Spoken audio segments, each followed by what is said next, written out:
अरे अरे अरे बाबा, रुको रुको। चलो बच्चा, हमें कंपनी को कंपेयर करना है, हमें कंपनी को कंपेयर करना है किससे? अदर बिजनेस एंटरप्राइजेस से। अब अदर बिजनेस में क्या क्या आता है? सबसे पहले क्या आता है? Partnership firm.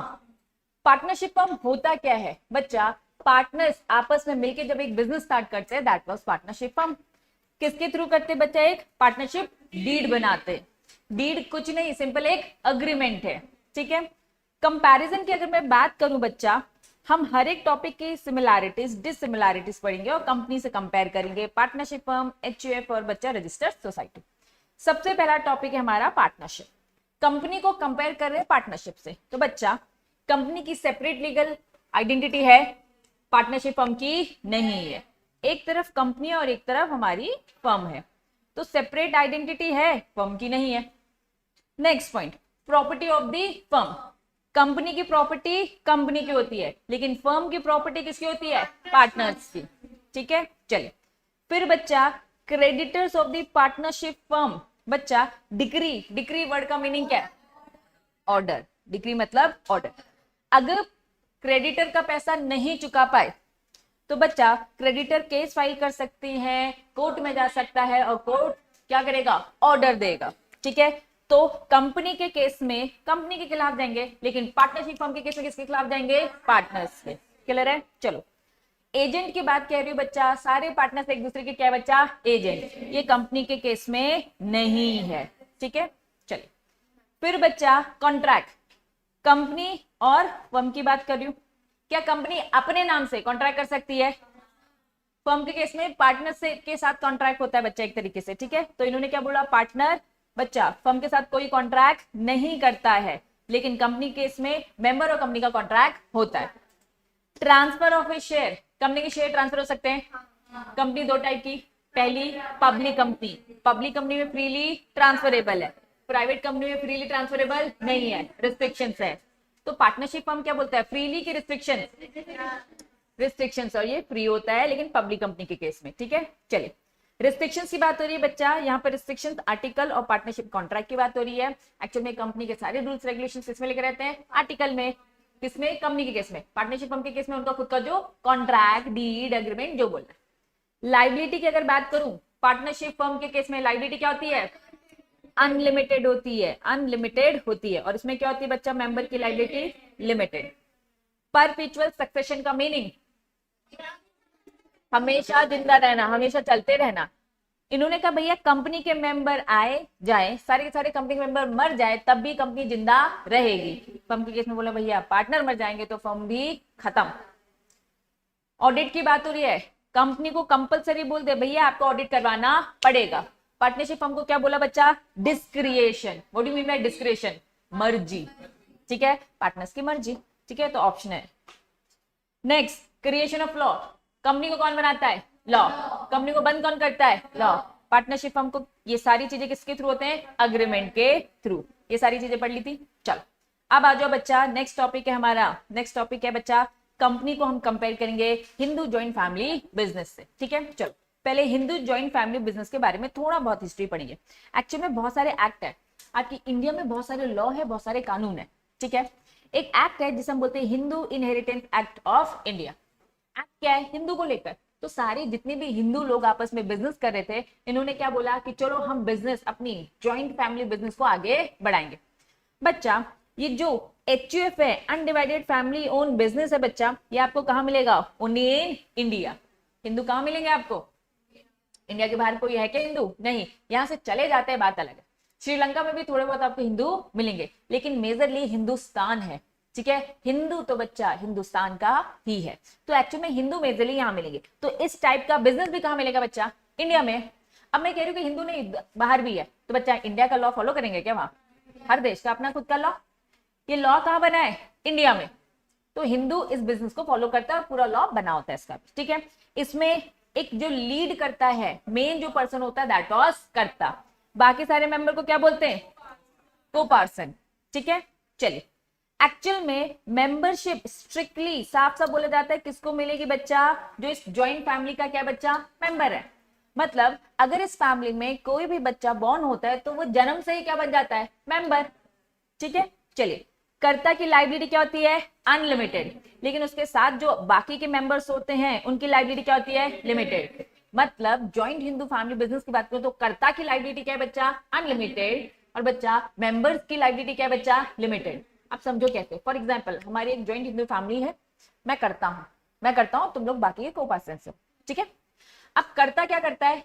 सुनता सबका है और करता बस अपनी है।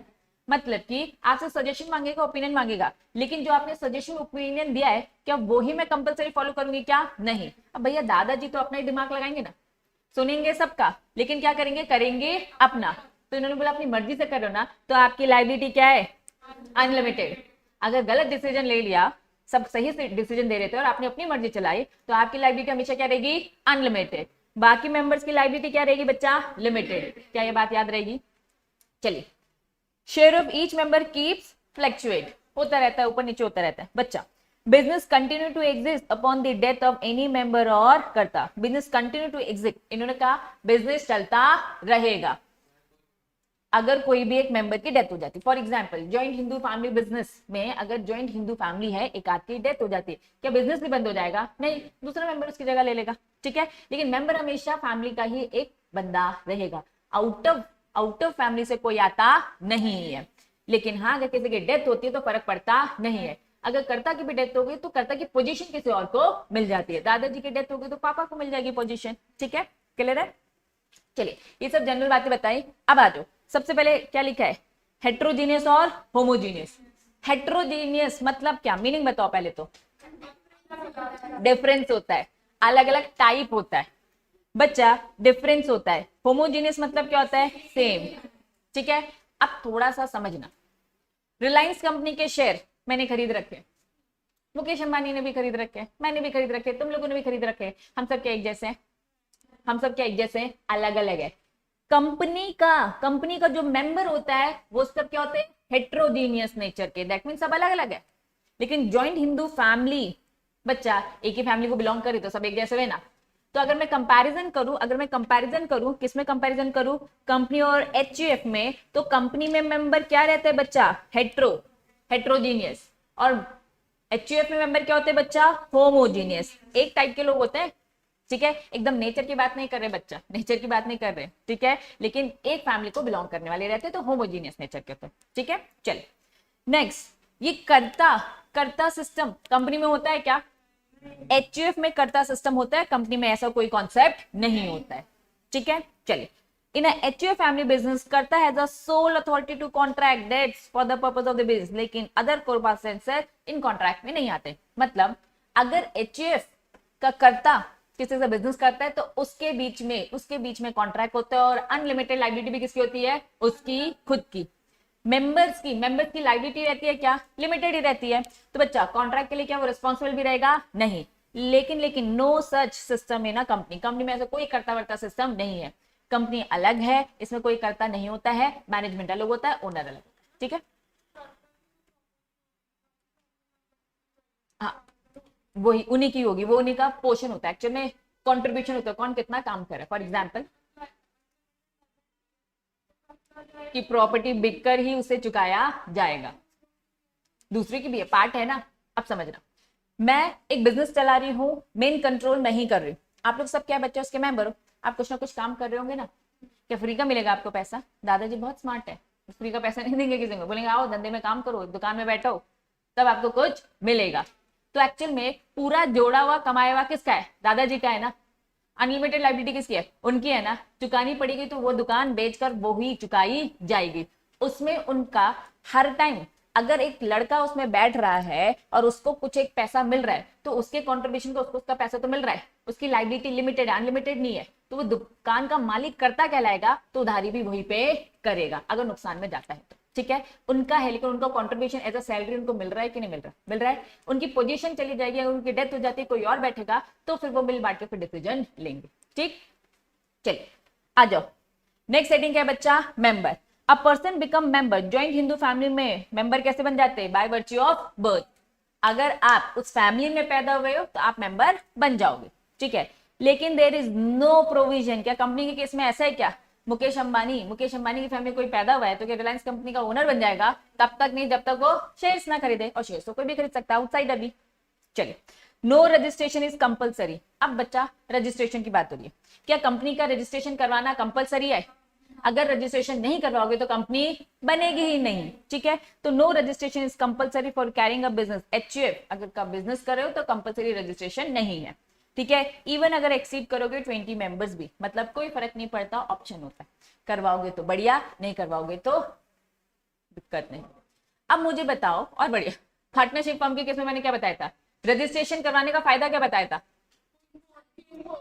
कोई कोर्ट में जाकर केस फाइल कर सकते हैं, प्रूफ रहेगा। Very good. तो एचयूएफ को बोला भैया ऑप्शन है, कोई दिक्कत नहीं है, लेकिन लेकिन लेकिन फायदा किसमें है? रजिस्ट्रेशन करवाने में, ठीक है। चलो, लेकिन कंपनी के केस में रजिस्ट्रेशन कंपलसरी होता है। इज इट क्लियर बच्चा? पक्का? कितने पॉइंट्स है? पहला, हेट्रोजेनियस किसमें होता है? होमोजेनियस किसमें होता है? कर्ता सिस्टम कहां है? एचयूएफ में मेंबर बाय बर्थ हो जाते हैं और कंपनी में बाय शेयर परचेज करके। कंपलसरी रजिस्ट्रेशन कहां है? कंपनी में। एचयूएफ के केस में क्या बच्चा? नहीं करने की जरूरत है, जहां बोला जाता है ना नहीं, तो वहां पर आपके पास ऑप्शन आ जाए, ठीक। चलो, पार्टनरशिप फर्म समझ में आ गया, एचयूएफ समझ में आ गया।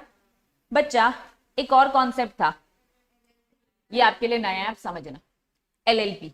बच्चा आ जाओ, सबसे पहले आपको स्क्रीन में एक पिक्चर दिख रही है बच्चा, इसमें नीचे देखो क्या लिखा है? Partnership firm. पार्टनरशिप फर्म समझ में आ गया? Private limited company. हमने कंपनी के सारे कैरेक्टरिस्टिक्स पढ़ लिए, एक पार्टनरशिप फर्म के सारे कैरेक्टरिस्टिक्स पढ़ लिए विद डिफरेंस। इन्होंने कहा भैया ये एलएलपी है क्या? एलएलपी वर्ड का मीनिंग लिमिटेड लायबिलिटी, किसकी? पार्टनरशिप की। जबकि हमने तो पार्टनरशिप में पढ़ा है कि वो क्या है बच्चा? Unlimited liability. तो एलएलपी एक नया कॉन्सेप्ट है, 2008 में आया। पार्टनरशिप फर्म बहुत पुराने से चला आ रहा है बच्चा, कंपनी बहुत पुराने ब्रिटिशर के टाइम से चली आ रही है, लेकिन जो एलएलपी का जो कॉन्सेप्ट है वो 2008 में आया। एक्चुअल में हो क्या रहा था? कुछ लोग कह रहे थे कि हम पार्टनरशिप फर्म बनाएंगे, कुछ लोग बोल रहे थे हम कंपनी बनाएंगे, लेकिन कुछ लोग कह रहे थे कि यार कुछ फीचर्स ना मुझे कंपनी के पसंद है और कुछ फीचर्स ना मुझे पार्टनरशिप फर्म के, तो क्या कुछ मिक्स हो सकता है? तो हमारा इंडिया का कानून, हमारी गवर्नमेंट ने डिसाइड किया कि चलो हम एक कॉन्सेप्ट लेके आए, that was LLP. Partnership firm में ना लायबिलिटी क्या है बच्चा? अनलिमिटेड। मुझे अनलिमिटेड नहीं चाहिए, क्योंकि अगर अनलिमिटेड होगी तो मुझे अपने घर की प्रॉपर्टी बेचकर चुकाना पड़ेगा। और कंपनी की ये बात मुझे बहुत अच्छी लगती है कि उसमें मेंबर की लायबिलिटी क्या है? लिमिटेड। तो मुझे कुछ इसके फायदे चाहिए और कुछ इसके फायदे। तो अगर आप पूरे तरीके से ना कंपनी का फायदा ना पार्टनरशिप, आप चाहते हो कि भैया इसके भी एडवांटेजेस मिल जाए और कंपनी के भी, दोनों चीज के अगर एडवांटेजेस लेना चाहते हो तो आपको हमेशा अपने क्लाइंट को क्या प्रेफर करना चाहिए? एलएलपी। अब ये एलएलपी में कौन कौन से एडवांटेजेस लिए हैं, आओ डिटेल में पढ़े। पहले बताओ एलएलपी क्या है बच्चा? कॉम्बिनेशन ऑफ पार्टनरशिप फर्म और, लेकिन कंपनी कौन सी लिखी है? प्राइवेट, पब्लिक नहीं लिखी है, याद रखना। कंपनी कौन सी बच्चा? Private limited company. तो LLP is the combination of partnership firm and private limited company. Clear है? आओ अब आपकी बुक में देखेंगे एलएलपी है क्या। एलएलपी वो चीज है जो बेनिफिट उठाती है लिमिटेड लायबिलिटी ऑफ कंपनी का भी और बच्चा फ्लेक्सिबिलिटी ऑफ पार्टनरशिप का भी। वापस, what do you mean by LLP? LLP वो एंटिटी है जो पार्टनरशिप फर्म और कंपनी के दोनों को बेनिफिट्स उठाती है, दोनों के मजे लेती है, ठीक है। तो जब भी आप इन दोनों का मिक्स बनना चाहोगे तो आपको बोला जाएगा ना तो आप पार्टनरशिप फर्म हो ना तो आप कंपनी हो, आप क्या हो बच्चा? एलएलपी।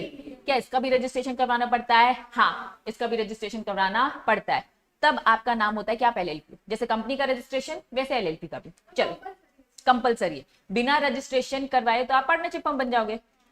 अगर कंपनी का रजिस्ट्रेशन कराओ तो कंपनी, आप कह रहे हो कि नहीं रजिस्ट्रेशन कराओ लेकिन कैसा? एलएलपी का रजिस्ट्रेशन। नहीं कराओगे तो पार्टनरशिप फर्म, ठीक। चलो, LLP continue to exist irrespective of the change in the partners। बच्चा मेंबर, कंपनी की बात कर रही हूँ, किसकी बात कर रही हूँ? कंपनी की। समझना, कंपनी में मेंबर आते जाते रहेंगे, कंपनी हमेशा जिंदा रहेगी, बताया था मैंने। इन्होंने कहा LLP वो है जिसमें क्या लिखा है? कंटिन्यूस का एग्जिस्टेंस होगा, भले उसके पार्टनर चेंज हो जाए। ये है क्या LLP? लिमिटेड लाइबिलिटी पार्टनरशिप, ये पार्टनरशिप का एक टाइप है, ये पार्टनरशिप का एक टाइप है, लेकिन इसमें लाइबिलिटी क्या है बच्चा, लिमिटेड। ये दोनों का कॉम्बिनेशन है ना, तो ये वाला फीचर किसका है, कंपनी का है। हमने जब कंपनी को और पार्टनरशिप फर्म को कंपेयर किया था, मैंने आपको बताया था अगर पार्टनरशिप फर्म में मेंबर की डेथ हो गई तो पार्टनरशिप फर्म डिसॉल्व, यही होता है। कंपनी के केस में मेंबर मर गए तो क्या कंपनी भी डिसॉल्व, कंपनी एग्जिस्टेंस में रहेगी। इन्होंने कहा एलएलपी एग्जिस्ट में रहेगी, हाँ कंपनी की तरह एलएलपी एग्जिस्टेंस में रहेगी। तो इसने किसका फायदा लिया बच्चा, कंपनी का। एलएलपी दोनों के फायदे ले रही है, तो अभी ये किससे कंपेयर बच्चा, एलएलपी दोनों का फायदा ले रहा है, तो अभी एलएलपी ने किसका वाला फायदा लिया है, कंपनी का। जैसे कंपनी हमेशा जिंदा रहेगी, उसके मेंबर आते जाते रहेंगे, सेम एलएलपी भी हमेशा कंपनी की तरह जिंदा रहेगी, लेकिन इसके पार्टनर बोलेंगे, मेंबर नहीं बोलेंगे, क्योंकि ये तो लिमिटेड लायबिलिटी पार्टनरशिप फर्म है ना, तो वर्ड क्या यूज करेंगे, पार्टनर आते जाते रहेंगे, लेकिन एलएलपी एग्जिस्टेंस में रहेगी। पहला फीचर किससे लिया बच्चा, कंपनी से लिए, पहला पॉइंट समझ में आया। चलो दूसरा, it is capable of entering into a contract. LLP क्या कर सकती है, कॉन्ट्रैक्ट कर सकती है अपने नाम पर, holding property on it's name. बच्चा ऑन इट्स नेम, ये भी कंपनी की तरह नहीं है। मैंने आपको बताया था कंपनी अपने नाम पर प्रॉपर्टी रखती है, उसकी एक सेपरेट आइडेंटिटी होती है। अगर मैंने आपको ये बोल दिया कि एलएलपी की एक सेपरेट आइडेंटिटी है, तो कंपनी को जो जो फायदे मिलते हैं वो सारे फायदे क्या एलएलपी को मिलेंगे, क्या कंपनी की एक सेपरेट आइडेंटिटी है, तो एलएलपी की भी एक सेपरेट आइडेंटिटी है। क्या पार्टनरशिप फर्म की सेपरेट आइडेंटिटी है, क्या नहीं, डिफरेंस बिटवीन पढ़ा था, ठीक है, डिफरेंस बिटवीन पढ़ा था। तो यहां पे बस इन्होंने यही बोल रखा है कि एलएलपी की एक सेपरेट आइडेंटिटी है। जैसे उसकी सेपरेट आइडेंटिटी है तो पहला पॉइंट बच्चा, उसके मेंबर आते जाते रहेंगे, सॉरी उसके पार्टनर आते जाते रहेंगे, कोई फर्क पड़ेगा नहीं, क्योंकि सेपरेट आइडेंटिटी है। दूसरा पॉइंट, वो अपने नाम पे क्या कर सकती है, कॉन्ट्रैक्ट, क्योंकि वो सेपरेट आइडेंटिटी है। तीसरा पॉइंट, वो अपने नाम पे क्या खरीद सकती है, प्रॉपर्टी, क्यों, क्योंकि उसकी सेपरेट आइडेंटिटी है। क्लियर है, एलएलपी सेपरेट लीगल एंटिटी, ये इन्होंने रीजन बता दिया। Is this clear. तो कानून की नजरों में एक लीगल पर्सन है, ये चीज जिसने कहां से ली है, कंपनी से ली है, क्योंकि कंपनी एलएलपी दोनों का फायदा। अभी इसने सारे फायदे कौन से वाले बताए हैं, कंपनी के। क्लियर है, चलो है अभी बता रहे ना। But liability of the partners is limited, ये भी बच्चा किसका फायदा उठाया है, कंपनी के मेंबर की लाइबिलिटी क्या थी, लिमिटेड थी, तो इसके पार्टनर की भी लाइबिलिटी क्या है, limited, to their agreed contribution in the LLP. Clear है, कितने पॉइंट्स हो गए, खिचड़ी पक गई, मिटा दे थोड़ा सा। पहला क्या है, पार्टनर्स आते जाते रहेंगे, कोई फर्क पड़ेगा नहीं, अपने नाम पे कॉन्ट्रैक्ट कर सकती है, अपने नाम पे प्रॉपर्टी होल्ड कर सकती है, और सेपरेट लीगल एंटिटी है। 4 पॉइंट हो गए। पांचवा क्या है, पार्टनर की लायबिलिटी क्या है, लिमिटेड। मेंबर मत बोलना है ना, मैं गलती से बात बोलती जाऊंगी, तुम लोग मत बोलना, ठीक है।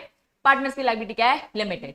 अभी तक कंपनी से रिलेटेड चीजें पढ़ी। चलो, no partner is liable unauthorized action of other partner.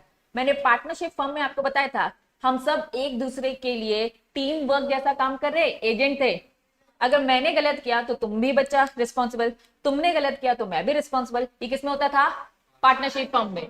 Member के केस में ऐसा होता था, कंपनी के केस में ऐसा होता था नहीं। अगर मुकेश अंबानी ने कुछ गलत किया है तो मुझे यहाँ से पढ़ाते पढ़ाते उठा के ले जाएंगे क्या, भैया उसने गलत किया उसको देखो। लेकिन अगर पार्टनरशिप फर्म है तो हाँ, अगर मेरे पार्टनर ने गलत किया मुकेश अंबानी ने, तो मुझे उठा के ले जाएंगे, भैया तुम भी अब जिम्मेदार हो, ठीक है। तो इन्होंने क्या बोल दिया, पार्टनर लाइबल नहीं है दूसरे पार्टनर के लिए। ये भी क्वालिटी किससे ली उन्होंने, कंपनी से, ठीक है। चलो, mutual rights and duties govern by, ये क्या लिख दिया बच्चा, ये क्या लिख दिया, अग्रीमेंट। ये पार्टनरशिप डीड से ये क्वालिटी उठाई है। कंपनी के लिए इंपॉर्टेंट डॉक्यूमेंट होता है मेमोरेंडम आर्टिकल, और पार्टनरशिप फर्म के लिए इंपॉर्टेंट डॉक्यूमेंट क्या होता है, अग्रीमेंट। इन्होंने कहा एलएलपी बनाने के लिए आपको मेमोरेंडम बनाने की जरूरत नहीं, आपको क्या बनाना है, अग्रीमेंट।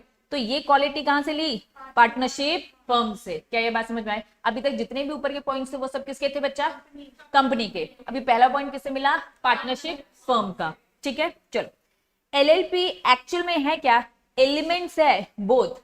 ये क्या लेती है, कॉर्पोरेट स्ट्रक्चर, मतलब कंपनी का भी कॉम्बिनेशन, और प्लस पार्टनरशिप फर्म का स्ट्रक्चर भी। इसे एक तरीके से क्या बोलते हैं बच्चा, हाइब्रिड है, ठीक है। दोनों का क्या है, कॉम्बिनेशन है, कंपनी और पार्टनरशिप का। क्या ये बात समझ में आई, मतलब यह है पार्टनरशिप ही, लेकिन इसने क्या कर लिया है, कंपनी की बहुत सारी अच्छी अच्छी बातें अपने पास ले ली है। ताकि पार्टनर के ऊपर लायबिलिटी लिमिटेड रहे। ठीक है, चलिए एलएलपी के बारे में कुछ फीचर्स बताए हैं। Organize operate on the basis of agreement. LLP कैसे काम करती है? On the basis of agreement. इसका मेमोरेंडम नहीं होता क्योंकि मेमोरेंडम तो कंपनी का होता है। चलो, फ्लेक्सिबिलिटी रहती है without imposing detail legal procedure requirement. बच्चा इसका फायदा ये है, कंपनी में बहुत सारी प्रोसेस होती हैं, बहुत सारे डॉक्यूमेंटेशन होते हैं, तो ये इसका फायदा है कि ज्यादा डॉक्यूमेंटेशन नहीं है, कम होते हैं। Third point, professional technical expertise initiate to combine with the financial risk. हम कंपनी की तरह यहाँ पे प्रोफेशनल्स को भी बैठा सकते हैं। तो एक्चुअल में बीइंग अ सीएस आपके क्या क्या काम है? सेपरेट लीगल जो जो एंटिटी होती है उनका पूरा काम आप देखते हो। तो सेपरेट लीगल एंटिटी कंपनी की भी होती है और बच्चा एलएलपी की भी। तो आपका काम बस कंपनी तक सीमित नहीं है, आप कंपनी का भी काम करते हो और प्लस एलएलपी का भी काम करते हो। क्लियर है बच्चा? चलिए बच्चा एक्चुअली में एलएलपी के ना नुकसान थोड़े कम है, फायदे ज्यादा है। फायदे क्या बच्चा? आपने बना ली पार्टनरशिप फर्म और कंपनी की बहुत सारी क्वालिटीज ले ली। बच्चा अब मेरी बात समझना, मैं अगर अकेला बिजनेस कर रहा हूं बच्चा, मेरे पास बहुत बिजनेस आ रहा है, बहुत कम आ रहा है, क्या अकेला मैं कर पाऊंगा क्या? तो मैं छोटा ही रह जाऊंगा। अगर मैं कह रही हूँ कि नहीं मुझे बिजनेस थोड़ा बड़ा करना है, तो पहले तो मैं सोल काम कर रहा हूँ, बिजनेस थोड़ा सा बड़ा करना है तो क्या करना चाहिए? Partnership firm. और थोड़ा सा बड़ा मैं कह रही हूँ कि पार्टनरशिप फर्म ही बनाना है, लेकिन मैं चाहती हूँ कि थोड़ा सिस्टमैटिक हो। पार्टनरशिप फर्म अगर रजिस्टर्ड नहीं है तो बच्चा कोर्ट में केस फाइल कर पाओगे क्या? एलएलपी का रजिस्ट्रेशन कंपनी की तरह कंपलसरी होता है। तो आप चाहते हो कि आप सिस्टमैटिक काम करो, कोर्ट में केस करो, अगर पार्टनर आपको धोखा दे रहा है तो आप क्या बनाओ बच्चा? एलएलपी बनाओ। अगर मैं सिंगल कर रही हूँ काम तो मेरा बिजनेस छोटा होगा, पार्टनरशिप फर्म बनाऊंगी तो थोड़ा और बिजनेस बड़ा, एलएलपी बनाऊंगी तो पार्टनरशिप फर्म एलएलपी दोनों एक जैसा है, बस दोनों में सिस्टमैटिक का डिफरेंस है। पार्टनरशिप फर्म इनफॉर्मल तरीके से चलता है और एलएलपी फॉर्मल। लेकिन बिजनेस और बड़ा करना है तो मुझे क्या बनानी चाहिए? एक कंपनी। और कंपनी के भी टाइप है, प्राइवेट कंपनी बनाओगे अगर बिजनेस बड़ा करना है, लेकिन अगर और बड़ा करना है तो पब्लिक कंपनी, और बड़ा करना है तो लिस्टेड भी करवाना पड़ेगा। तो अगर मैं रिलायंस कंपनी की बात करूं तो आज के टाइम पे वो लिस्टेड है, टाटा की बात करूं तो लिस्टेड है, तो उनका बिजनेस बहुत बड़ा है।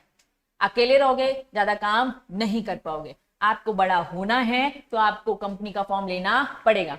तो एलएलपी का बस एक ही नुकसान है कि आप बहुत ज्यादा बड़े लेवल में काम नहीं कर पाओगे, अदरवाइज फायदे ही फायदे हैं। अगर आपको एवरेज लेवल का अगर काम करना है तो आप पार्टनरशिप फर्म में जा सकते हो और एलएलपी में, लेकिन एलएलपी को थोड़े से ज्यादा फायदे मिलेंगे क्योंकि वो सिस्टमैटिक काम कर रहा है और कोर्ट आपकी हेल्प भी करेगा अगर कुछ भी लॉस या कुछ भी पंगा होता है या डिस्प्यूट होता है। क्लियर है बच्चा? क्या एलएलपी समझ में आया? एलएलपी क्या है? कॉम्बिनेशन। किसका कॉम्बिनेशन? कंपनी और पार्टनरशिप फर्म। लेकिन कंपनी कौन सी? Private company. प्राइवेट लिखना मत भूलना भाई, ठीक है? क्लियर है? चलो, इसने कंपनी की ज्यादा क्वालिटीज उठाई है क्योंकि है तो ये पार्टनरशिप फर्म ना, ये बस अग्रीमेंट बेस पे काम करता है और बाकी सारी कंपनी की क्वालिटीज उठा दी। क्या इसकी सेपरेट आइडेंटिटी है? क्या इसका रजिस्ट्रेशन होता है? हाँ। क्या बच्चा इनके पार्टनर्स की लायबिलिटी लिमिटेड है? क्या ये अपने नाम पे कॉन्ट्रैक्ट कर सकती है? क्या ये अपने नाम पे प्रॉपर्टी रख सकती है? Just like a company. लेकिन क्या ये कंपनी है? नहीं, ये एक अलग हाइब्रिड फॉर्म है। ठीक है, तो अब आपको पार्टनरशिप समझ में आ गया, एलएलपी समझ में आ गई, एचयूएफ समझ में आ गया, सोल तो हम समझते ही हैं, और कंपनी। क्या ये बात समझ में? इसमें प्रॉपर अग्रीमेंट ही होता है, पार्टनरशिप डीडी बोलते हैं, पार्टनरशिप डीडी बोलते हैं। 2008 में आया था इसका कानून। ठीक है, चलो समझ में आया बच्चा? तो बच्चा आज ज्यादा नहीं पढ़ेंगे, क्यों? क्योंकि आज बच्चा फ्रेश टॉपिक, कंपनी के कैरेक्टरिस्टिक्स पढ़ लिए, कंपनी के बारे में अच्छी अच्छी बातें पढ़ लिए। चलो आओ कुछ बुरी बातें भी पढ़े। कंपनी होने का बच्चा नुकसान भी तो हो सकता है। कुछ यहाँ पर पॉइंट्स दे रखे हैं बच्चा। टोटल कितने पॉइंट्स दे रखे हैं? 6। पूरे 6 पॉइंट्स को 1 बाय 1 पढ़ेंगे। डिसएडवांटेजेस आ जाओ। सबसे पहला डिसएडवांटेज क्या लिखा है बच्चा? एक्सपेंसेस ऑफ इनकॉर्पोरेशन और बच्चा फ्लोटेशन। अब सबसे पहले मुझे बताओ इनकॉर्पोरेशन क्या होता है? रजिस्ट्रेशन, है ना? रजिस्ट्रेशन कहाँ करवाते हैं बच्चा? आरओसी के पास। ठीक है, चलो इन्होंने बोला भैया खर्चा होता है रजिस्ट्रेशन करवाने में। अब बच्चा आरओसी के पास जाओगे, गवर्नमेंट डिपार्टमेंट एक फीस लगेगी भैया। एक सीएस को अपॉइंट किया जो ये इनकॉर्पोरेशन का काम कर रहा है, वो भी अच्छी खासी फीस लेगा। हम अपनी अलग फीस लेंगे, देन जो गवर्नमेंट को फीस देनी है वो अलग फीस लगेगी, तो भैया एक्सपेंस तो है ना, खर्चा तो होगा ही। हाँ है ना, वहां के ऑफिसर्स को। चलो फिर क्या लिखा है बच्चा, फ्लोटेशन, भैया बहुत इधर उधर होता है, पैसे का आना जाना होता है। कॉम्प्लेक्स क्या लिखा है बच्चा, अकम्बरसन मतलब क्या होता है बच्चा, बर्डन, ठीक है। देन डिटेल लीगल फॉर्मेलिटीज, ये सीएस क्या करेगा, पूरी फॉर्मेलिटीज आपसे करवाएगा, आपसे कहेगा ये डॉक्यूमेंट दो वो डॉक्यूमेंट दो। बच्चा जब लोन लेने जाते हैं तो बैंक मांगता है इतने सारे डॉक्यूमेंट। जब कंपनी को इनकॉर्पोरेट करवा रहे हो, कंपनी कहाँ है, कंपनी में कौन मेंबर है, उनका आधार कार्ड, कंपनी किस ऑफिस में लगने वाला है, उसका एड्रेस, इतनी सारी जो डिटेल फॉर्मेलिटीज होती है, प्रोसीजर होता है बच्चा, टाइम मनी सब कुछ लगता है। तो कंपनी को इनकॉर्पोरेट करना, हम क्या बोल रहे हैं बच्चा, इसका डिसएडवांटेजेस क्या है बच्चा, पैसा तो लगेगा, ठीक है। Even after companies incorporate, company एक बार इनकॉर्पोरेट हो गई, पैसा लग गया, क्या पैसा नहीं लगेगा, लगेगा, बार बार लगेगा। मैंने आपको बताया था कंपनी का मेमोरेंडम होता है, ऑल्टर करोगे, इनकेस कर दिया पैसा लगेगा। तो ऐसा नहीं है बस एक बार कंपनी बनाया और पैसा लगा, बच्चा बार बार लगेगा। आपको साल भर उसका बच्चा पैसे कमाओगे तो आपको कुछ रिटर्न भरने पड़ेंगे, रिटर्न भरना मतलब फीस लगना, ठीक है बच्चा। आप साल भर में इतने सारे काम बोले, भैया कंपनी को बोले भैया आपको बुक्स मेंटेन करना है, रजिस्ट्रेशन, आपको बहुत सारे रजिस्टर मेंटेन करने, उन सब में पैसा लगेगा कि नहीं लगेगा। कंपनी बनना मतलब पैसा लगना है, बड़ी कंपनी है बच्चा, ठीक है। चलिए, तो company even after the incorporation, incorporation होने के बाद भी जो भी कंपनी के अफेयर्स वर्किंग चलती है strictly in according with the legal provision. बच्चा कंपनी जब वाइंड अप भी होती है ना, क्लोज होती है ना, तब भी पैसा लगता है। ये बस ऐसा है, इंसान जब जिंदा होता है तो बर्थडे पार्टी में इतना पैसा लगेगा, इंसान जब खत्म हो जाता है तो बच्चा खत्म होने के बाद भी खाना खिलाना पड़ता है, पैसा लगता है। तो सेम बच्चा ऐसे ही, कंपनी इनकॉर्पोरेट हुई है, पैसा लगेगा, कंपनी चल रही है, इंसान जिंदा है तो पैसे नहीं लग रहे क्या, लगेगा। बर्थडे है ना, दिन भर खाना पीना स्कूल जाना, इतने खर्चे भैया, पेट्रोल, है ना। फिर जब इंसान मर जाएगा तब भी पैसा तो लगेगा। कंपनी वाइंड अप होती तो एक ऑफिसर आता है, पूरी वाइंड अप की प्रोसेस करेगा, फ्री में कर जाएगा, अच्छी खासी फीस लगती है उस ऑफिसर को, ठीक है। तो बच्चा इन शॉर्ट, कंपनी इनकॉर्पोरेट होगी पैसा लगेगा, कंपनी चलेगी पैसा लगेगा, कंपनी वाइंड अप होगी पैसा तो लगेगा, ज्यादा पैसा लगता है। एकदम से ऐसा क्या आता है बोल आराम से मैम। हम्म हम्म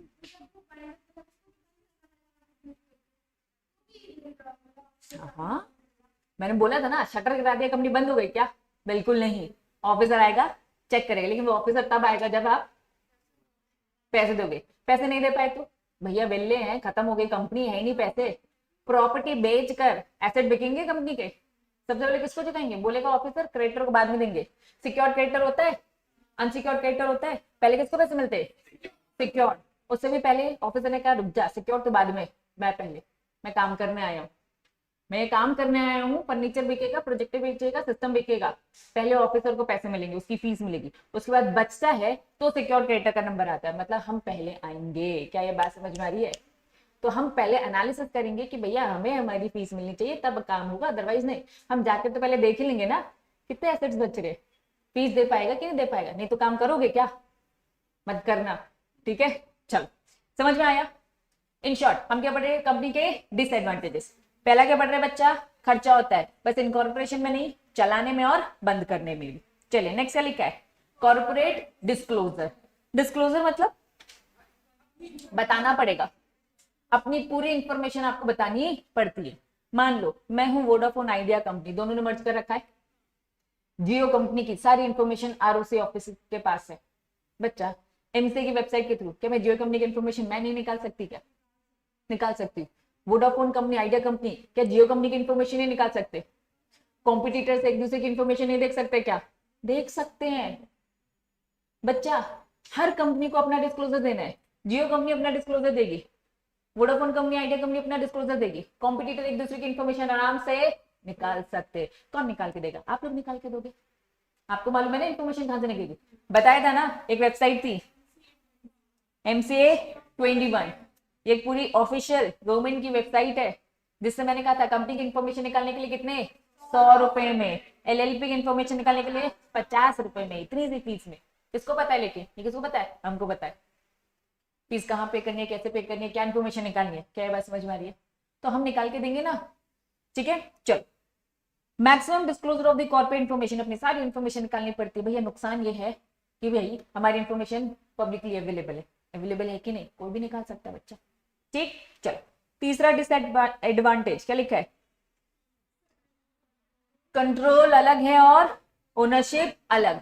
कंपनी का मैनेजमेंट बोर्ड ऑफ डायरेक्टर संभालते। कंपनी में पैसा लगाने वाले ओनर कौन होते हैं, शेयर होल्डर। क्या ये बात समझ में आ रही है, पक्का।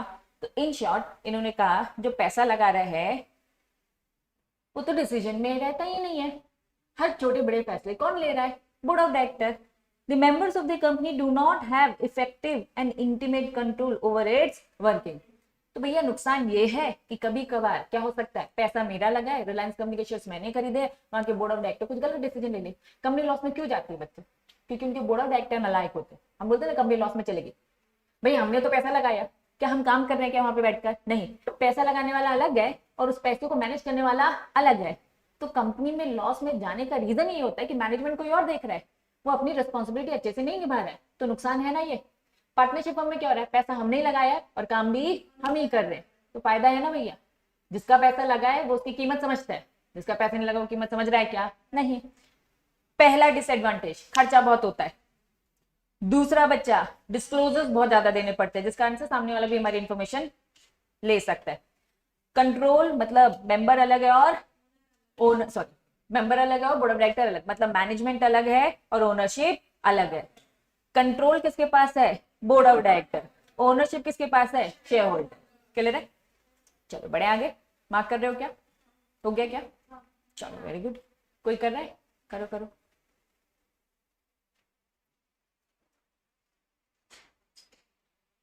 हाँ बच्चा, हाँ हाँ जा जल्दी जल्दी है ना बच्चा, प्लीज गाड़ी लॉक करके आना सब, ठीक। चलिए, नुकसान समझ में आया। जब भी कोई क्लाइंट आएगा, क्लाइंट को क्या बोलोगे, सुनो कंपनी बनाना है तो खर्चा होगा, उसको पहले बता देना। वो कहेगा नहीं यार खर्चा नहीं करना मुझे, तो बोलना क्या क्या ऑप्शन है, पार्टनरशिप फर्म भी है। पार्टनरशिप फर्म वो कहेगा कि यार पार्टनरशिप फर्म में दिक्कत है कि अनलिमिटेड लायबिलिटी होती है, तो क्या दोगे उस क्लाइंट को, ऑप्शन एलएलपी बना ले भैया, कंपनी जितना इतना खर्चा नहीं होगा। लेकिन वो कहेगा कि नहीं यार मुझे ना इंडिया लेवल में जाना है, ग्लोबल लेवल में जाना है, तब क्या एलएलपी बन के जा पाएगा क्या, तब बोलने कि भैया थोड़ा खर्चा कर और कंपनी बना ले, ठीक है। चल हो गया मार्क। नेक्स्ट नुकसान क्या लिखा है, ग्रेटर सोशल रिस्पॉन्सिबिलिटी। तुम्हें क्या लगता है जितनी भी कंपनियां पैसा कमा रही है बस पैसा कमा के निकल जा रही है, बिल्कुल भी नहीं। टैक्स तो पे करना ही पड़ता है, वो तो सबको करना पड़ता है बच्चा, टैक्स तो मुझे भी पे करना पड़ता है, कंपनी को भी करना पड़ता है। लेकिन कंपनी को साफ साफ बोल दिया है तुम्हारी एक रिस्पॉन्सिबिलिटी होगी, जिसे हम बोलते हैं corporate social responsibility. C for corporate, S for social, और ये रिस्पॉन्सिबिलिटी। जितनी भी बड़ी कंपनी है उनको साफ साफ बोल दिया सोसाइटी के लिए कुछ करिए, सोसाइटी के वेलफेयर के लिए कुछ करिए, साफ साफ बोल दिया गया है। जितनी भी बड़ी कंपनी से बच्चा, उनकी एक लंबी चौड़ी लिस्ट पकड़ा दी है, उस लिस्ट में बोला कि आपको गरीबों के लिए कुछ काम करना है, एजुकेशन को प्रमोट करने के लिए कुछ करना है, कंबल बांटो गरीबों को, है ना, एनवायरमेंट, स्पोर्ट्स को। इन शॉर्ट कुछ सोशल रिस्पॉन्सिबिलिटीज है।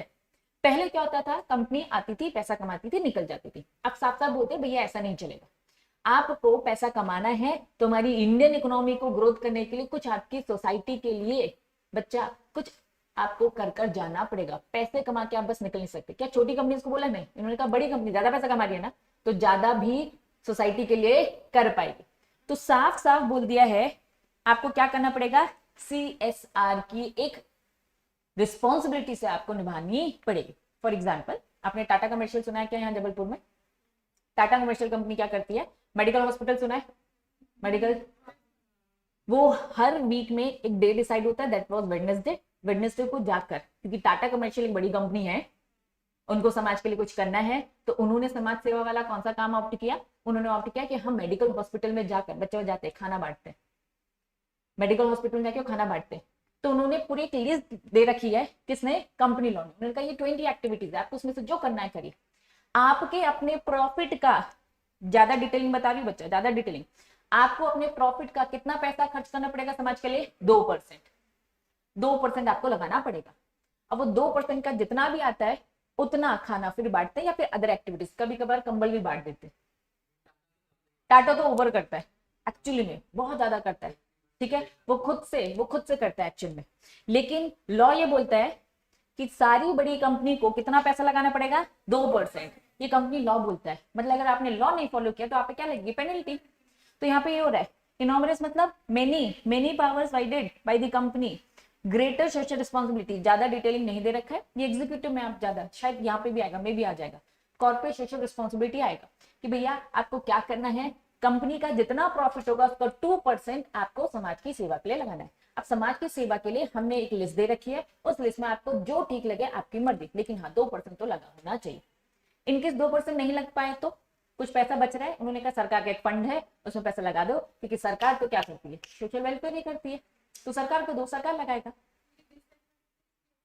डिसएडवांटेज ये है, एक बिजनेसमैन बनकर सोचो, तुम एक बिजनेसमैन हो, मैं बिजनेसमैन हूं, मुझे कंपनी बनाना है, अरे यार प्रॉफिट भी कमाना पड़ेगा, समाज के लिए भी करना पड़ेगा। बिजनेसमैन क्या समाज सेवा सोचता है,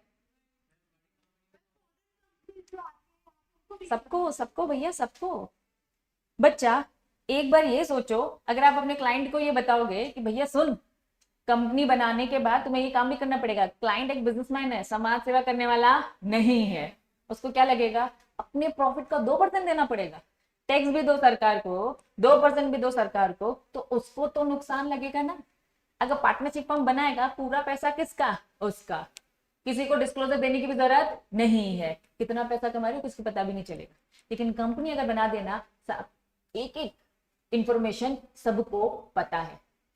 और ये क्यों किया गया, अगर आप एक इन्वेस्टर के पॉइंट ऑफ व्यू सोचो तो आपका अच्छा है बच्चा, समाज के पॉइंट ऑफ व्यू से अच्छा है, लेकिन उस बिजनेसमैन उस क्लाइंट के पॉइंट ऑफ व्यू से अच्छा नहीं है। समझ में आया, पक्का। चलो रुद्रांश क्या बोल रहे हैं, मैम स्क्रीन ब्लैक हो गई, 2 मिनट बच्चा, मे बी नेटवर्क इश्यू होगा। बाकी सारे बच्चे बताओ, निशिका, अनुज, आपकी भी स्क्रीन ब्लैक हो गई है क्या, कंफर्म करो बच्चा। चलो पॉइंट समझ में आया, 4th पॉइंट। नेक्स्ट, नहीं हुआ रुद्रांश, एक बार बच्चा जहां बैठो पोजीशन चेंज करो, मे बी है ना आपकी तरफ से नेटवर्क इश्यू, क्योंकि बाकी सबको नहीं हुआ है स्क्रीन ब्लैक। चलिए नेक्स्ट हेडिंग क्या है, greater tax burden on certain cases. इन्होंने क्या बोल दिया, टैक्स बर्डन भैया more than on the other firm, partnership firm, sole proprietor, इन सब से अगर कंपेयर करोगे तो बच्चा कंपनी को ज्यादा टैक्स पे करना पड़ता है। ठीक, चलो, लेकिन बच्चा गवर्नमेंट के हिसाब से सोचो तो अच्छा है ना, टैक्स ज्यादा मिल रहा है, लेकिन एक बिजनेसमैन के पॉइंट ऑफ व्यू सोचो, अच्छा नहीं है, वो कहेगा भैया मुझे नहीं बनानी कंपनी, क्यों, टैक्स ज्यादा पे करना पड़ेगा, ऑफ कोर्स ज्यादा रिस्क, बिजनेसमैन को प्रॉब्लम है भैया, पार्टनरशिप फर्म है। अब मेरी बात सुनो, तुम लोग लगता है धंधे वाले नहीं हो, पापा का बिजनेस है क्या, पापा क्या बिजनेस करते हैं, केबल ऑपरेटर, है ना। अब मेरी बात सुनो, धंधे वाला कभी नहीं सोचता कि मुझे टैक्स पे करना है, धंधे वाला कभी नहीं सोचता कि भैया वो पैसा ज्यादा कमाना चाहता है, लेकिन कम से कम खर्चे में, यही होता है ना, जहां कम से कम खर्चा हो।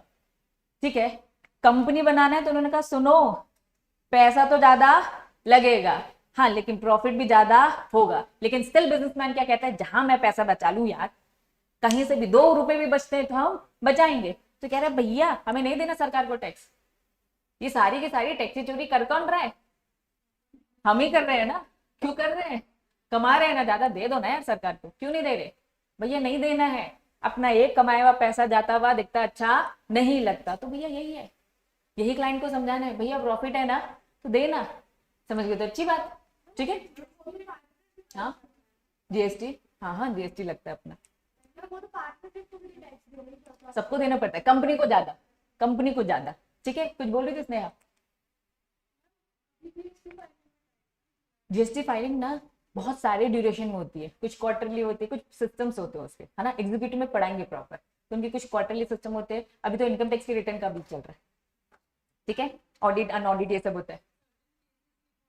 सर्टेन केसेस, कंपनी के कुछ केसेस होते हैं, कंपनी कितने टाइप की होती है, पब्लिक और, उसमें भी हमने लिमिटेड बाय शेयर पढ़ा है, फिर लिमिटेड बाय गारंटी पढ़ा है, फिर अनलिमिटेड। तो इन्होंने यही कह रखा है कि भैया सर्टेन केसेस, हमारा मतलब ये कि टैक्स बर्डन पड़ता है कंपनी में more than other form of business. Other form में मतलब ये एलएलपी से कंपेयर कर रहे हैं, पार्टनरशिप फर्म से कर रहे हैं, और कंपनी भी अलग है, लिस्टेड कंपनी है और ज्यादा लगेगा। ठीक है, तो कंपैरिजन ये हो रहा है कि भैया अलग अलग टाइप के, सबसे कम किस में लगेगा, सबसे कम किस में लगेगा प्राइवेट, थोड़ा सा कम किस में लगेगा पब्लिक, और सबसे ज्यादा किस में लगेगा लिस्टेड पब्लिक कंपनी। तो जितनी बड़ी कंपनी उतना ज्यादा टैक्स।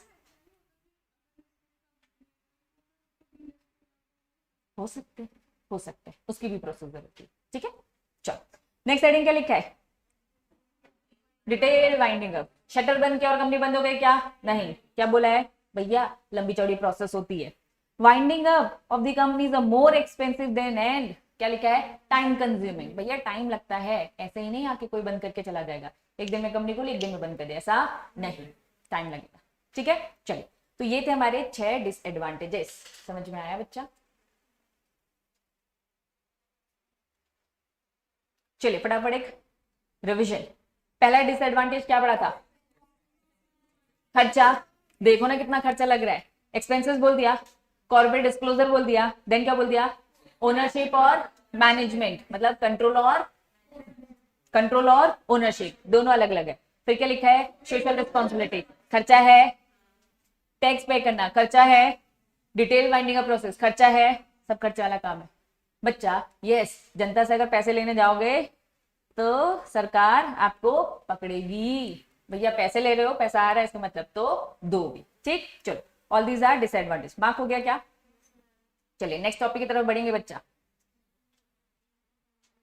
अब हमारा नेक्स्ट टॉपिक बच्चा, आपकी जो बुक है, आपकी बुक में दिखेगा ये टॉपिक दिख रहा है journey of Indian economy law. बच्चा इसकी पूरी एक जर्नी है, मतलब आपको थोड़ा सा पास में लेकर जाया जाएगा कि भैया कंपनी कहाँ कब कैसा बना। तो इसके लिए पहले मॉड्यूल में नहीं आएंगे, पहले मैं कुछ बेसिक इंफॉर्मेशन देना चाहती हूँ। चलो कंपनी लॉ का एडमिनिस्ट्रेशन, एडमिनिस्ट्रेशन मतलब मैनेजमेंट, एडमिनिस्ट्रेशन मतलब मैनेजमेंट।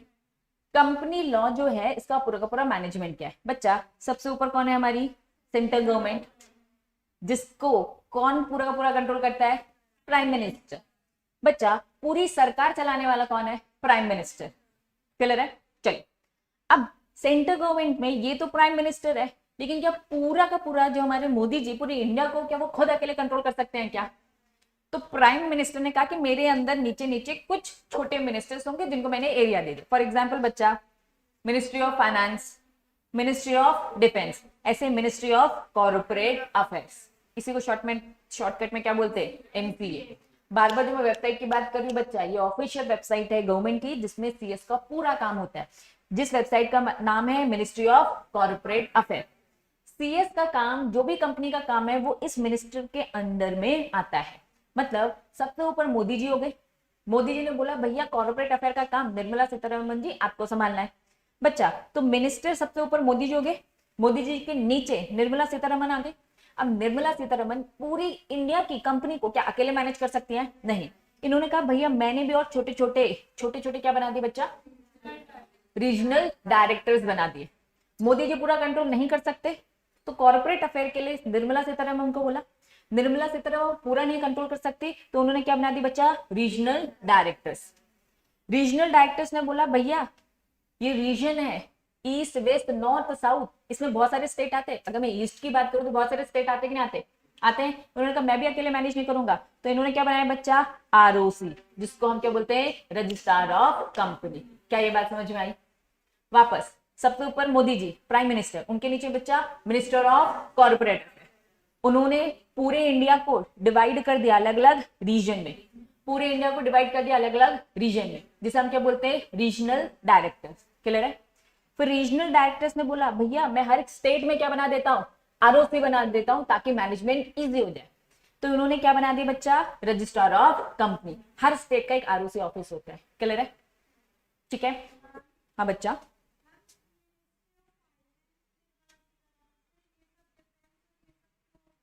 डिफरेंस ये सब अलग अलग, एजुकेशन मिनिस्टर्स हैं अलग से, हेल्थ मिनिस्टर्स हैं, उनका क्या काम है बच्चा।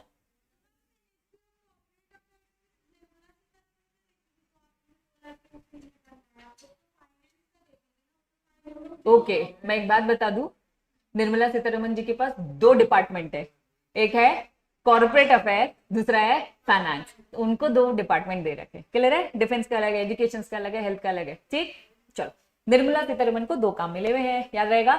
तो मिनिस्टर ऑफ कॉर्पोरेट अफेयर का काम कौन देखता है? निर्मला सीतारमन। ये करंट अफेयर में पूछा जाएगा आपसे, ठीक है, यहाँ नहीं पूछा जाएगा, करंट अफेयर में। चलो अभी ये सिस्टम समझ में आया बच्चा। ये डिफेंस, फाइनेंस, ये सब तो समझाने के लिए कि भैया ये अलग अलग डिपार्टमेंट है। एक्चुअल में ये है हमारी जो हिराची है, ये prime minister, then minister corporate affair, then regional director, then registrar of company. और इस आरओसी से कौन डील करता है बच्चा? सीएस। कंपनी तो जितनी भी इंफॉर्मेशन है सीएस कहां तक पहुंचाएगा बच्चा? आरओसी तक। आरओसी कहां तक पहुंचाएगा? Regional director ministry of corporate affair और मोदी तक ये बात जाएगी। फिर उसे पता चलेगा कि हमारे देश की पूरी कंपनी की परफॉर्मेंस क्या कैसी है। क्या ये बात समझ में आई? पक्का बना रहे हो? जल्दी जल्दी बनाओ, इसके बाद मैं दिखाऊंगी कितने रीजनल डायरेक्टर्स हैं।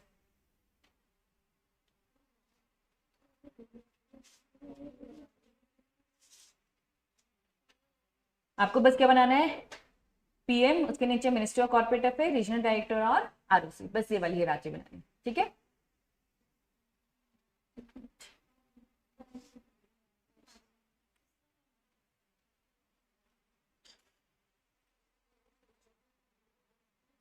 अपने पास कोई कॉपी वॉपी नहीं है क्या?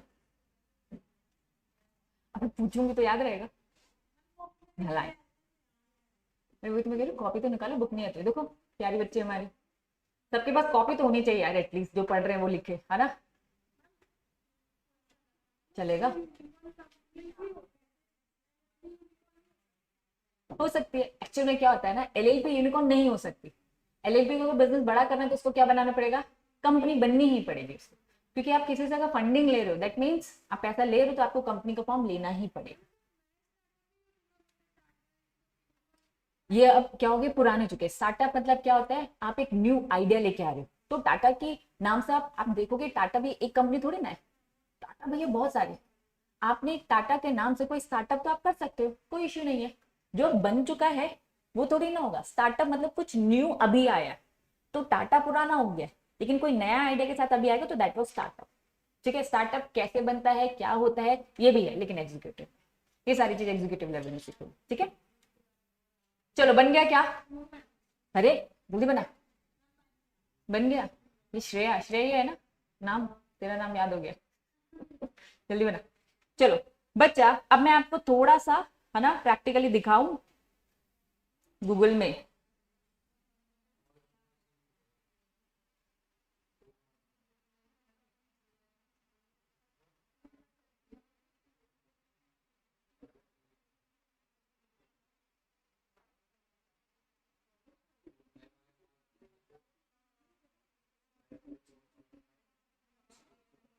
ध्यान दो, इंडिया का मैप दिख रहा है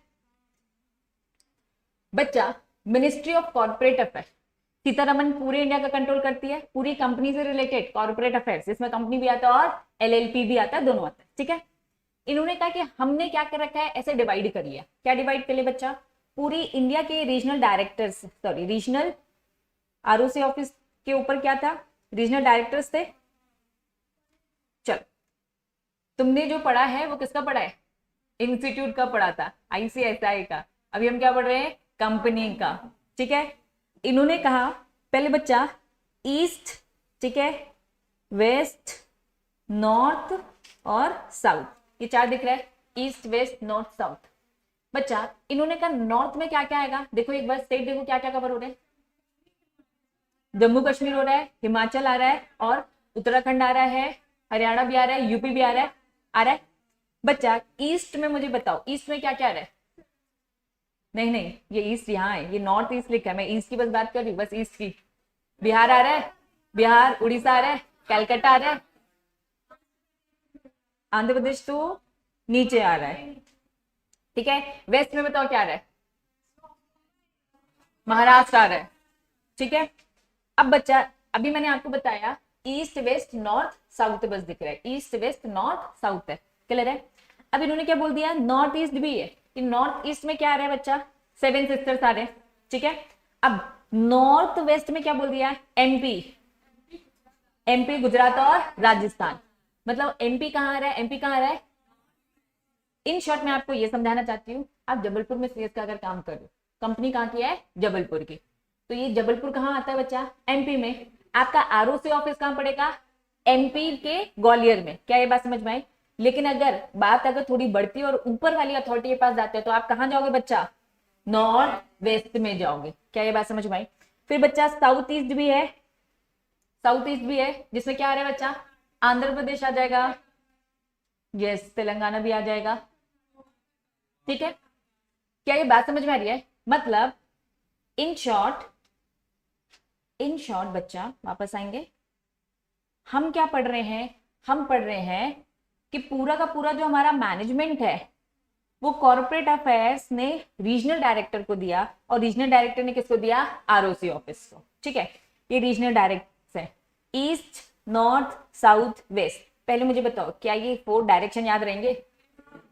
अगर मैं ईस्ट की बात करूं तो इसका मेन ऑफिस कहाँ है बच्चा? कैलकाटा। अगर मैं साउथ की बात करूं तो ऑफिस कहाँ है? चेन्नई। नॉर्थ की बात करूं तो न्यू दिल्ली। साउथ की बात करूं तो, वेस्ट की बात करूं तो मुंबई। उसके बाद हमने देखा ना नॉर्थ वेस्ट भी था, कहाँ बच्चा? अहमदाबाद। बच्चा साउथ ईस्ट भी था, हैदराबाद। नॉर्थ ईस्ट भी था, शिलोंग। ये 7 सिस्टर्स। क्या ये बात समझ आई? तो टोटल रीजनल डायरेक्टर की अगर मैं बात करूं, टोटल रीजनल डायरेक्टर के ऑफिस टोटल कितने बच्चा? 7। टोटल कितने? 7। ठीक है, पक्का? अगर मैं ये बोलूं each state has, her state में क्या होता है बच्चा? ROC office. हर स्टेट में क्या होता है बच्चा? ROC office. ठीक है, जनरल रूल, हर स्टेट में कितने बच्चा? एक एक आरओसी ऑफिस है। लेकिन बच्चा एक्सेप्शन, ऐसे 2 स्टेट हैं जिनमें एक आरओसी ऑफिस से काम नहीं चल रहा। एमपी का जो भी कंपनी का काम होगा, एमपी का जो भी कंपनी का काम होगा वो कहां जाएगा बच्चा? ग्वालियर। कहां जाएगा बच्चा? ग्वालियर। एमपी एक बहुत बड़ा स्टेट है, लेकिन यहाँ पे कंपनीज इतनी बड़ी नहीं है, इसलिए एक आरओसी ऑफिस से काम चल जाएगा। इन्होंने कहा 2 स्टेट, जिसमें से पहला स्टेट क्या बच्चा? महाराष्ट्र। दूसरा स्टेट क्या बच्चा? तमिलनाडु। महाराष्ट्र में 2 आरओसी है, एक आरओसी का है बच्चा? मुंबई। दूसरा आरओसी का है बच्चा? पुणे। महाराष्ट्र में 2 आरओसी है क्योंकि वहां पे कंपनीज का मैनेजमेंट बहुत सारा है, उसको संभालने के लिए क्या क्या बच्चा? 2 आरओसी ऑफिस। एमपी दिखने में तो बड़ा है, लेकिन कंपनीज उतनी ज्यादा नहीं है, एक आरओसी ऑफिस से काम चल जाता है। लेकिन महाराष्ट्र में कितने आरओसी ऑफिस है? 2। एग्जाम में पूछा जाएगा वो 2 आरओसी ऑफिस कहाँ कहाँ है? पहला कहाँ है? मुंबई। रुक जाओ, महाराष्ट्र, मुंबई और पुणे। दूसरा बच्चा तमिलनाडु स्टेट, इसमें भी 2 आरओसी ऑफिस है। पहला कहाँ है? चेन्नई। और तीसरा क्या है? कोयम्बतूर। क्या याद रहेगा? क्या याद रहेगा? पक्का? नोट करो। एक मिनट, मुझे इसको भी दिखाना है। 2 मिनट। ऑनलाइन तुम्हें ये सारी चीजें दिखा दूं मैं।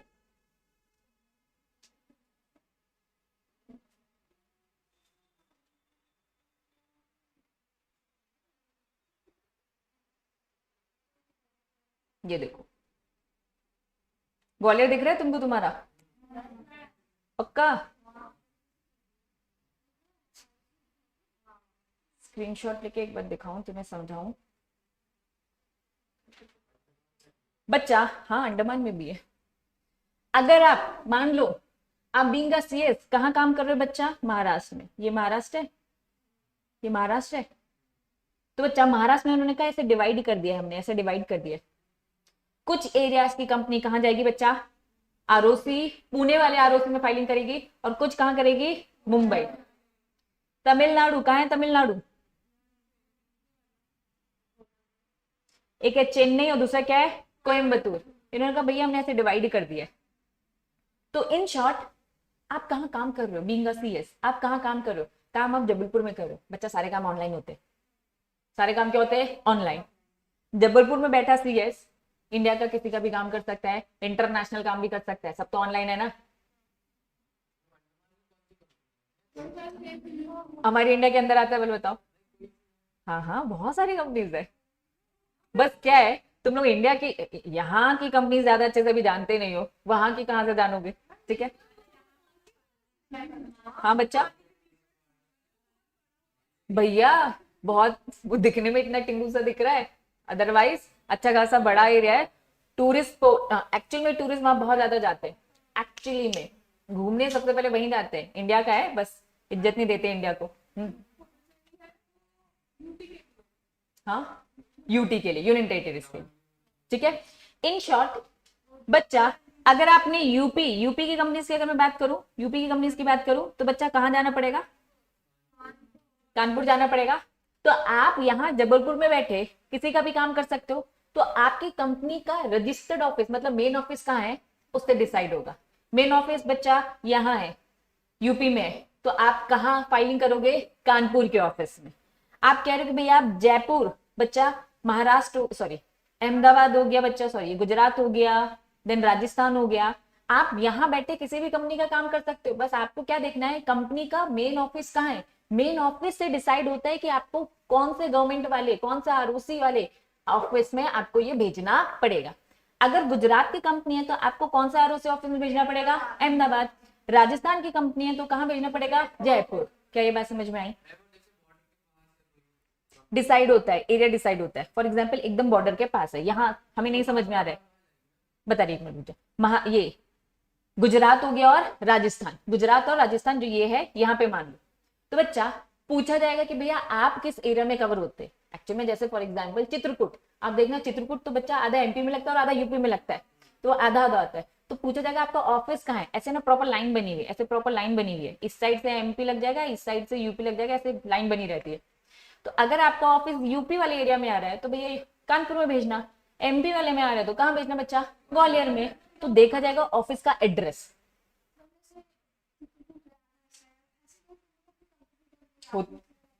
वैसे तो बहुत मुश्किल है, लेकिन स्टिल अगर ऐसा होगा तो उनके पास, दोनों के पास है ना, आपसे पूछा जाएगा, ऑप्शन आ जाता है। जो आधे आधे में आ जाएगा ना, समझ लो यही ऑफिस है, आधा उस साइड यूपी पड़ रहा है, आधा एमपी पड़ रहा है, तो कंपनी को बोला जाएगा जिसके पास जाना है चले जाओ, लेकिन फिर एक बार जिसके पास जाओगे पूरी फाइलिंग उसी के पास करना, ऑप्शन आ जाएगा उसके पास, ठीक है। नहीं, वो एक्चुअल में ना चेन्नई वो थोड़ा सा ना खिचड़ी पक गई है, वो इतना बना नहीं पाए हैं, ठीक है, लेकिन अदरवाइज अलग अलग है। क्या ये बात समझ में आई? पक्का। अब आ जाओ बच्चा, क्या ये समझ में आया, हर स्टेट का अपना एक क्या है, आरओसी ऑफिस है हर स्टेट का, लेकिन कुछ स्टेट्स हैं जिनमें क्या है, दो आरओसी। वो लकी स्टेट कौन से हैं, तमिलनाडु। महाराष्ट्र में कौन से दो ऑफिस, मुंबई और पुणे। तमिलनाडु में कौन से दो office, Chennai and Coimbatore. MCQ जो क्वेश्चंस आएंगे ना उसमें ऐसी चीजें जाकर पूछी जाए, ठीक है। अभी क्या समझा, कंपनी का पूरा मैनेजमेंट, क्या बच्चा बस सीएस देखता है, सीएस किसको रिपोर्ट करेगा, आरओसी ऑफिस को। आरओसी ऑफिस का काम कहां जाता है, रीजनल डायरेक्टर। रीजनल डायरेक्टर का काम कहां जाता है, मिनिस्ट्री ऑफ कॉर्पोरेटर। फिर मोदी तक ये बात पहुंचती है। और हर का, अभी तो मैंने बस आपको कॉर्पोरेट अफेयर का बताया बच्चा, एक्चुअली में आप डिफेंस का देख लो, फाइनेंस का देख लो, सबका एक मैनेजमेंट होता है, सबका अपने आप में एक मैनेजमेंट होता है, क्योंकि एक मिनिस्टर पूरे इंडिया का नहीं देख सकता ना बच्चा। तो ये तो अभी आप क्योंकि कॉर्पोरेट पढ़ रहे हो, क्योंकि कंपनी से रिलेटेड पढ़ रहे हो, इसलिए इसकी हिराची समझ रहे हो। क्या ये बात समझ में आ गई? पक्का। बढ़ू आगे, पीछे वाली स्लाइड दिखा दू, ये वाली। याद रखना कितने रीजनल ऑफिस है, 7 है। ईस्ट वेस्ट नॉर्थ साउथ तो है, नॉर्थ वेस्ट साउथ ईस्ट और नॉर्थ ईस्टर्न भी है। ऑनलाइन वाले बच्चों फिर ज्वाइन करेंगे फटाफट, जल्दी जल्दी।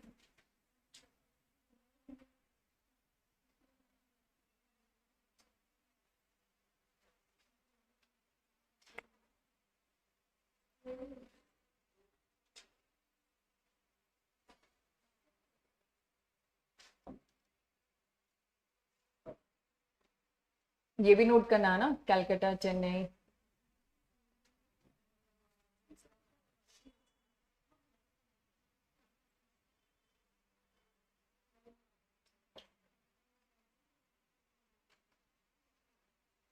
एमपी कौन से रीजन में जाता है,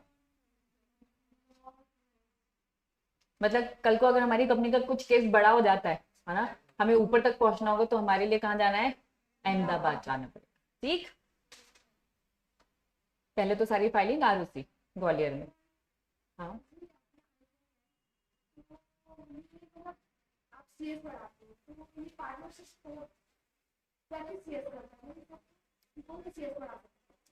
नहीं समझी क्या क्वेश्चन है। हाँ ऐसा कुछ भी नहीं है, टीचर है यार, कोई भी पढ़ा सकता है, जो अच्छा पढ़ा दे। बस ये कि सीएस में थोड़ा सा ज्यादा अच्छा आउटपुट दे पाएगा, है ना। क्योंकि अपने एक्सपीरियंस से काम दिखाकर, है ना, जिसने काम किया है वो ज्यादा बेटर एक्सप्लेन कर पाता है, बस ये वाला एक रीजन होता है। ठीक है, प्रैक्टिस में आईटेक्स पार्टनरशिप फर्म में आता है। हाँ हाँ, मेरा जो सी एस एक जॉब होता है, एक प्रैक्टिसिंग, तो मैं जॉब करके दिख रही हूँ क्या, प्रैक्टिसिंग। ठीक है,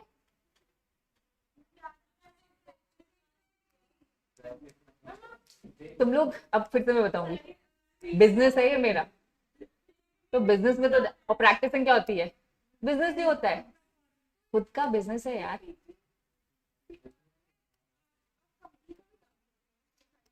मैं practice as a practicing company का काम कर सकते हैं, लेकिन दिन भर इतना क्लास का ही काम रहता है कि काम बहुत ज्यादा नहीं हो पाता प्रैक्टिसिंग वाले। हाँ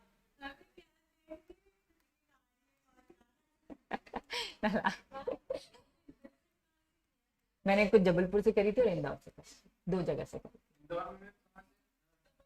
अरे यार, आर्टिकलशिप वो तो क्लास क्लास नहीं, वहां इंदौर ही गई थी मैं, फाइनल क्लासेस, फाइनल यहाँ पे नहीं थी बच्चा, तो मुझे वहां जाना पड़ गया था। यहाँ तो फिर भी तुम लोग बहुत लकी हो कि सिंगल सीएस के बैच में बैठे हो। हमारे टाइम पे तो हम लोगों ने सीए के साथ बैठ कर पढ़ा है, सीए स्टूडेंट रहते थे और सीएस। हाँ, थोड़ी बहुत है, ज्यादा से अच्छे से नहीं आई है। कौन से इंस्टीट्यूट से? एक्चुअल में मैं आईटेक्स की स्टूडेंट थी, वहां भी बहुत सारी क्लासेस है बच्चा, मतलब मैंने एक क्लास से नहीं किया, ऐसे 3-4, एक रेसोनेंस है, बहुत सारी क्लासेस है, तो कुछ सब्जेक्ट यहाँ से लिए, कुछ यहाँ से, लेकिन खिचड़ी पड़ती थी। अच्छा तो कुछ नहीं, क्योंकि सेल्फ पढ़ा था एट दी एंड। बाहर जाना सर दर्द होता है, बाहर जाना सर दर्द होता है। बाहर मैंने 2 महीने की शायद पढ़ी होगी क्लास, और वापस आ गए, मैंने कहा नहीं मैं सेल्फ पढ़ूंगी, और फिर मैंने सेल्फ पढ़ के निकाली। बाहर जाना अपने आप में बच्चा, होम सिकनेस थी मुझे तो अच्छी खासी, वहां नहीं जाना। अभी रुको, फर्स्ट लेवल है, धीरे धीरे धीरे धीरे, क्योंकि बाहर जाना अपने आप में बच्चा, बस पढ़ना नहीं होता है, बहुत सारे टास्क होते हैं। चलो वापस, पहले बताओ ये याद हुआ? पक्का पक्का? अगर एमसी में कुछ भी पूछा बता दोगे? अभी आपको मैंने थोड़ा सा स्ट्रक्चर बताया, अभी मैंने आपको थोड़ा सा स्ट्रक्चर बताया कि काम कैसे होता है। क्या मैंने भी कंपनी की हिस्ट्री बताई है क्या? नहीं बताई। बच्चा, कंपनी की हिस्ट्री पूरे से नेक्स्ट क्लास में करेंगे कि लाने वाला कौन था। ठीक है, बस आपको 2 डेटा याद रखना है, बहुत सारी हिस्ट्री बताऊंगी, लेकिन अभी डेटा क्या याद रखना मैं ये बता रही हूँ। आप अपनी बुक में याद कर 3 डेटा लिखेंगे। सबसे पहले लिखिए 1850, 1850 लिखो, 1956 लिखो, और 2013, ये 3 ईयर लिखेंगे बस। पहला 1850, दूसरा 1956, तीसरा 2013, ये 3 डेटा ही आपके काम के हैं। लेकिन आपकी बुक आपको हिस्ट्री बताना चाहती है, इसलिए मैं भी आपको हिस्ट्री बताऊंगी, लेकिन जो उसमें से आपको कंक्लूजन निकाल के जो चीजें याद रखनी है, ईयर बहुत सारे आएंगे, लेकिन यही 3 साल आपको याद रखने हैं, 1850, 1956 और 2013। क्यों याद करना है ये सारी चीजें नेक्स्ट क्लास में बताऊंगी विद हिस्ट्री। 1913 ये मैंने अभी बताया नहीं है, रुक जा, मैंने अभी क्या बोला लिखने को? 3 चीजें, 1850, 1956 और 2013।